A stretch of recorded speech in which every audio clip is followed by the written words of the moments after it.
Welcome back to my channel. मित्रों, headlines प्रस्तुत हैं। परिषदीय विद्यालयों में नए सत्र से पढ़ाई की तैयारी शुरू।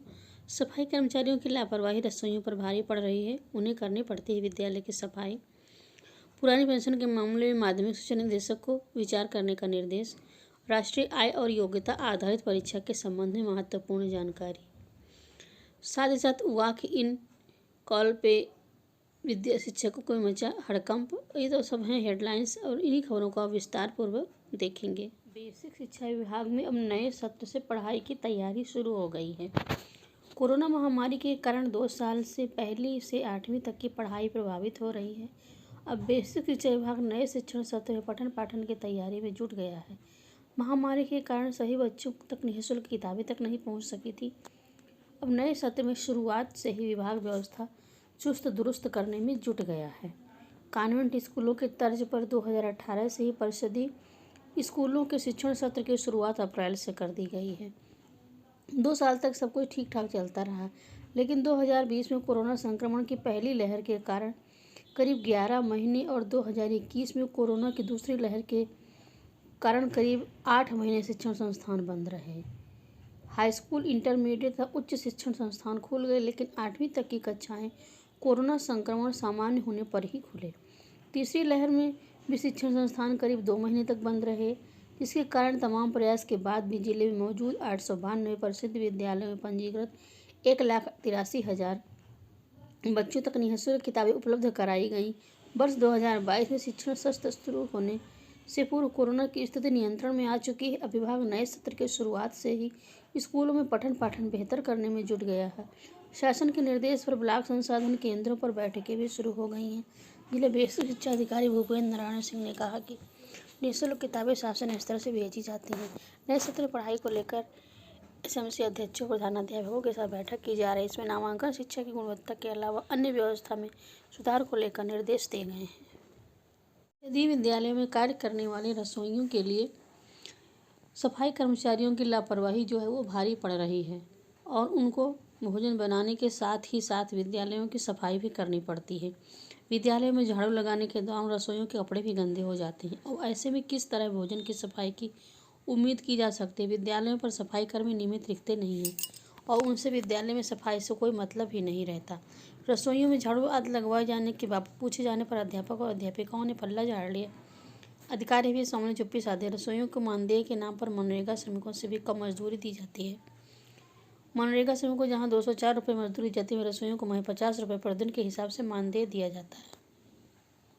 विद्यालयों में जिम्मेदारी के हिसाब से मानदेय नहीं दिया जाता है। पहले मात्र 1,000 रुपये मानदेय दिए जाते थे, अब 1,500 रुपये कर दिए गए। इतने कम पैसे से परिवार का गुजर बसर नहीं हो पा रहा है।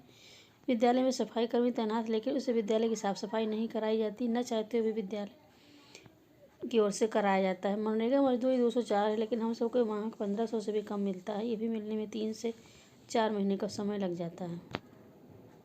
पुरानी पेंशन के मामलों में माध्यमिक शिक्षा निदेशक को निर्णय लेने का निर्देश। इलाहाबाद हाईकोर्ट ने निदेशक माध्यमिक शिक्षक को नई पेंशन योजना लागू होने से पहले चयनित मगर बाद में नियुक्ति पाने वाले अध्यापक को पुरानी पेंशन स्कीम का लाभ देने के मामले में 2 महीने में निर्णय लेने का निर्देश दिया है।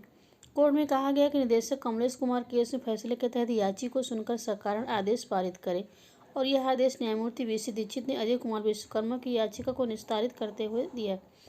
याचिका पर अधिवक्ता का कहना था कि याची की नियुक्ति प्रसन्न कौर इंटर कॉलेज बांस जिला सरदार नगर गोरखपुर में 24 सितंबर 2004 को हुई थी।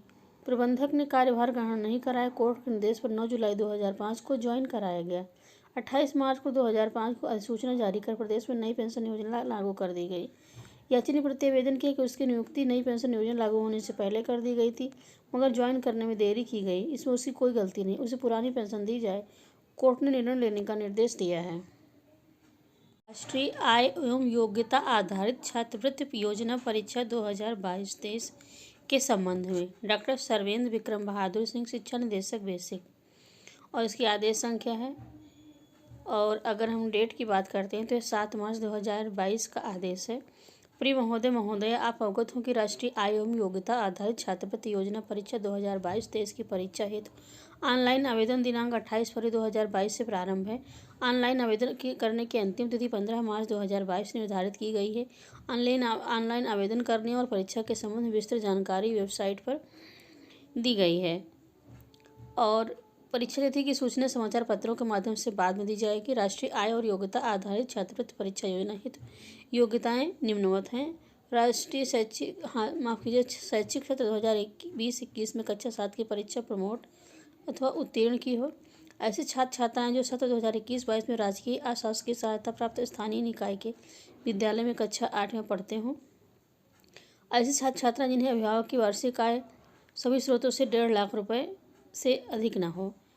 इन परीक्षा केंद्रों में विद्यालय, जवाहर नवोदय विद्यालय, सैनिक स्कूल एवं राजकीय आवासीय विद्यालय में अध्ययनरत छात्र छात्राएं सम्मिलित होने के लिए अर्ह नहीं हैं।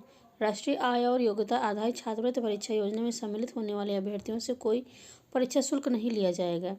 राष्ट्रीय आय और योग्यता आधारित छात्रवृत्ति योजना परीक्षा हेतु भारत सरकार द्वारा उत्तर प्रदेश के लिए कुल 1,51,000 माफ़ कीजिएगा 15,143 का कोटा निर्धारित किया गया है, जिसका जनपद और अलग अलग संख्या में कोटा निर्धारित है। इस परीक्षा हेतु राज्य सरकार के नियमानुसार आरक्षण देय होगा। मेरिट के आधार पर चयनित छात्र छात्राओं को छात्रवृत्ति के रूप में 1,000 रुपये प्रतिमाह की दर से 12,000 रुपये वार्षिक छात्रवृत्ति दी जाएगी, जो भारत सरकार द्वारा निर्धारित प्रक्रिया के अंतर्गत देय होगी। राष्ट्रीय आय एवं योग्यता आधारित छात्रवृत्ति योजना परीक्षा हेतु भारत सरकार द्वारा उत्तर प्रदेश के लिए कुल 15,143 का कोटा निर्धारित किया गया है, जिसका जनपद द्वारा अलग अलग संख्या में कोटा निर्धारित है। इस परीक्षा हेतु राज्य सरकार के नियमानुसार आरक्षण देय होगा। मेरिट के आधार पर चयनित छात्र छात्राओं को छात्रवृत्ति के रूप में 1,000 रुपये प्रतिमाह की दर से 12,000 रुपये वार्षिक छात्रवृत्ति प्रस्तावित, जो भारत सरकार द्वारा निर्धारित प्रक्रिया के अंतर्गत देय होगी। परीक्षा में सफल होने के पश्चात भारत सरकार शिक्षा मंत्रालय, स्कूल शिक्षा एवं साक्षरता विभाग, नई दिल्ली द्वारा निर्धारित शर्तों के अधीन कक्षा 9 से 12 तक अध्ययनरत छात्र छात्राओं को छात्रवृत्ति देय है। शैक्षिक सत्र के व्यवधान होने पर छात्रवृत्ति देय नहीं होगी। विगत वर्षों में अनुभव किया गया कि उक्त परीक्षा के संबंध में निर्धारित कोटे के सापेक्ष कम संख्या में छात्र छात्राओं की प्रतिभागिता होती है। अतः इस संबंध में आपसे अपेक्षा है कि उक्त परीक्षा में छात्र छात्राओं को अधिक से अधिक संख्या में प्रतियोगिता हेतु इस अपने जनपद के खंड शिक्षा अधिकारियों एवं VRC समन्वयकों की बैठक आयोजित कर इसे छात्रवृत्ति योजना की विस्तृत जानकारी दें एवं उन्हें निर्देशित करें कि अपने स्तर से नोटिस बोर्ड एवं समाचार पत्र के माध्यम से व्यापक प्रचार प्रसार कराएं और विकास खंड के उच्च स्तर के विद्यालयों में प्रधानाध्यापकों की बैठक कर उन्हें निर्देशित करें कि अपने विद्यालय के आहार छात्र छात्राओं से आवेदन पत्र भरवाना सुनिश्चित करें, जिससे उनके विकासखंड में अध्ययनरत आहार परीक्षा के लिए आवश्यक शर्त पूर्ण करने छात्र छात्राएं इस परीक्षा में सम्मिलित हो सके। जिला बेसिक शिक्षा अधिकारी समस्त जनपद उत्तर प्रदेश, बौद्धी doctor Sarvendra Vikram Bahadur Singh. Walk in test से कुछ घंटे पूर्व आएगा मास्टर साहब को बुलावा, शिक्षकों की उड़ी नींद। प्रशिक्षण में लापरवाही करने वाले शिक्षकों की नींद उड़ी हुई। शिक्षकों का मानना है कि वॉक इन टेस्ट से एक दिन पहले पता चल जाएगा तो कुछ तैयारी कर लेंगे, लेकिन अभी तक विभाग ने स्पष्ट नहीं किया किसका टेस्ट हुआ। CDO खुद इस मामले को देख रहे हैं। उन्होंने तय किया सोमवार को शिक्षकों को सुबह फ़ोन लगाकर बुलाया जाएगा। प्रशिक्षण में बीते दिन शिक्षकों की लापरवाही नजर आई। शिक्षा की बुनियाद से जुड़े हुए FLN प्रशिक्षण में शिक्षकों के गैरहाजिर रहने पर हाजिरी लग रही थी। वहीं खंड शिक्षा अधिकारियों द्वारा गैरहाजिर रहने वाले शिक्षकों को सोमवार फ़ोन कर बताया जाए कि इसका टेस्ट है। टेस्ट के लिए 3 कमेटी बनाई गई हैं। हर कमेटी में 3 सदस्य हैं।